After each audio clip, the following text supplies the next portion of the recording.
Oke guys, belakangan ini banyak yang nanya kenapa nggak lawan Delio, kenapa nggak call out Delio. Takut sama Delio, makan banyak lawan Delio. Kau nanti lawan Delio. Kenapa nggak jadi tahun ini sama Delio? Baru itu banyaklah pertanyaan tentang Delio ini kan.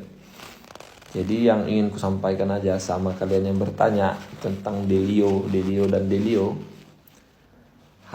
Yang kami bertanding itu, yang kemarin face off itu, yang akan diacarakan di HSS, bukan HSN. Sementara aku yang bertanding sekarang itu di HSN. Jadi HSS tahun ini katanya ditunda ke tahun depan. Makanya aku bilang aku bertanding sama Delio itu di tahun depan, bukan di tahun ini. Bukan alasan aku karena takut atau apa. Kalau mungkin ada promotor lain yang akan mempertemukan aku sama Delio secepatnya dan bayarannya juga cocok, aku bersedia gitu. Bukan karena aku menghindar gitu. Menurutku gak ada yang terlalu perlu ditakutkan dari si Delio gitu. Menurutku sama aja, karena udah biasa juga aku bertanding melawan petinju-petinju hebat di luar sana, dan gak ada yang seberisik dia gitu. Bilang takut lah, inilah apalah segala macam.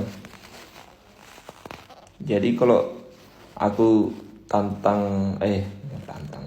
kalau aku call out Adli tuh sebenarnya ya karena Bang Adli juga kemarin bilang pengen lawan petinju dari Indonesia gitu. Jadi aku pengen juga satu ring dengan beliau. Kan beliau juga juara Indonesia, siapa tahu bisa dapat pengalaman yang lebih baik dari beliau gitu. Jadi kalau ada yang nanya Delio lain lagi, ya budidayakanlah dulu membaca, mendengar. Jangan asal nanya-nanya yang gak ada arahnya kemana gitu. Oke, brother. Terima kasih kawan-kawanku. Bye.